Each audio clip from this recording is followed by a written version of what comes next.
Okay, here we are, another booth at HamFest.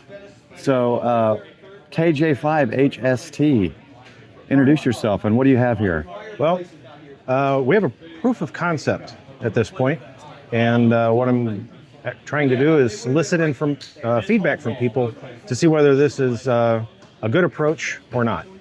Essentially, one of the problems that new hams have is getting into digital is very painful because there's so many steps to get everything pulled together and bolted together and operational that a lot of hams just give up and they just don't want to mess with it. Yeah. So I'm working on the wsjt-x team, and we're looking at making some roadmaps for the future. And one of the ideas that I have is that maybe we look at the application situation, the platform situation a little more holistically. I'm not speaking for Joe or anybody. This is purely from me. But my concept here, the thing I'm demonstrating, is that applications like WinLink and wsjt-x and other applications, your favorite logging application, whatever, can all be plugins into a single application framework. That framework is responsible for managing the flow of information into and out of the radio. And so I've built a streaming server, streaming client with forward error correction, the whole works, basically commercial grade, to be able to handle all of that and then parallelize that and get that data out to every form of application in a structured, well-mannered way, instead of having multiple hamlib installations fighting for control over the serial port, for example. In addition to that, this framework that I've built is 100% plug-in. So plugging in any new features, changing the look and feel, everything on this is a plugin. So themes are a plugin. Support for wsjt-x, plugin. WinLink, plugin. Well, let me just show you the application. I think most of us have had to deal with that, especially when doing digital modes like wsjt-x and opening ports and opening UDP this, server that, and it can be complicated. So yeah. So it looks like you're just going to try to streamline that process and make it a lot easier. That is the plan, and right. I've made some good headway here. Sounds good. Should we do light or dark? Let's do light. Let's do light. Okay, we got the light, and we can switch it if you want to. So what you're seeing here is the user interface connected to an FTX1 Optima. And we have full control. I can switch VFOs simply by clicking on the screen, scroll the mouse, and you can adjust the frequency. Short key, quick keys bring up things like entering the frequency directly. Pop that back up. It looks clean, very simple. I'm going to put my readers on so I can see what I'm doing instead of making mistakes. So in addition to having hamlib on the back end, currently running 471, you can also add in plugins to control additional features on your radio. So in this case, I've done a plugin for the FTX1 Optima, which has a lot more capabilities. And so this screen is showing the full suite of settings for the FTX1. Wow. And it auto detects whether it's the FTX1 Field or the FTX1 Optima, which you can kind of see over here on the left. Yep. The CW controls, the operating controls, even the display controls, everything that the FTX1 has. And then I can also set the call sign on the radio. So KJ5HST, boom. It is now on the radio. Next time I boot it up, I'm going to see my call sign. So these are the general capabilities. If I want to actually work sideband or something like that, I can press the space bar, release the space bar. It's transmitting from the microphone and speaker on my laptop. Nice.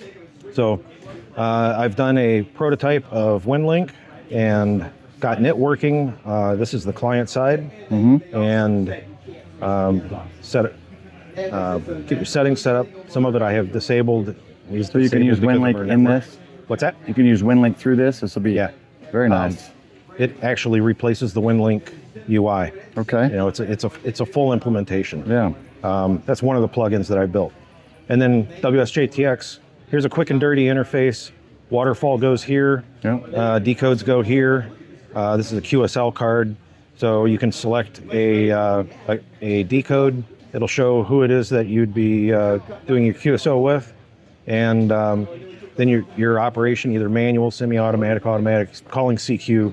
These are your actual activities. You can also filter out based on everything from your continent to countries. Say, I only want to work Angola or Angola and Burundi, and away you go. Now you're only going to see decodes from those areas. Very cool. Same thing with grid squares. So these are the kind of things that I've put into this proof of concept. Most of this stuff is working. It's definitely it's decoding using JT9 on the back end. Okay. So doesn't actually have JT9 compiled into this. And then got Whisper, got DX cluster, and I can show you if I connect to the DX cluster. That'll start populating here in a minute. Come back to that one. Same thing with there you go. Getting my DX cluster. Zoom in. Nice. Ready to rock and roll. So let's say you make your decodes, you finish out your QSO, that'll automatically pop up into the logger. This is not a logbook, this is just the interface to the logbooks. So as you can see right in here, I have it currently hooked up to QRZ and Logbook of the World.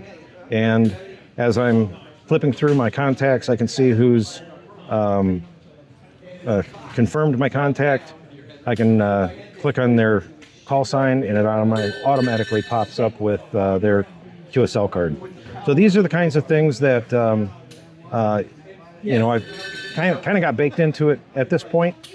But to take it a step further, I decided that not everybody works radio the same way. Yeah. Yaesu has the main over on the right hand side, like what you see here. If I don't like that and I want to go in alphabetical order or read left to right, move them I go around. into edit mode by the press of the E key, and away we go. Nice. Now save it, and it's changed. If I wanted to change the location of the quick QSO, I can just drag it around, put it wherever I want, hit save. There's about 100 different plug-in controls already built, and essentially what I'm looking for is some feedback from folks and from other projects and other developers as to, is this something that you could get behind? Because if we can solve this problem, we can get new hams more engaged, deeper into the community and the technologies much faster. And this is my approach. This is my perspective on how that would be done. Well, it looks good. So how would they be able to contact you or give feedback or download and test or whatever they can do to help? We'll start by making comments in this video because that's a great place to start. All right. And then if you want to reach out to me directly, KJ5HST at my last name, Deppe, DEPPE.com. All right. Pretty simple. Well, thank you so much. This looks exciting. And if you can streamline all those things that we all struggle with, that's going to be fantastic. That's my hope. So, but I need to know, I need support from the rest of the ham community, and I need to get some feedback from other developers, other projects, and commercial developers. So there you go, guys. We all know how much ham radio operators like to complain.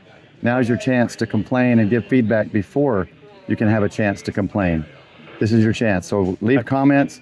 Also, I think other YouTubers that have done interviews as well, I believe. I saw Kate MRD out here, I think Tank maybe.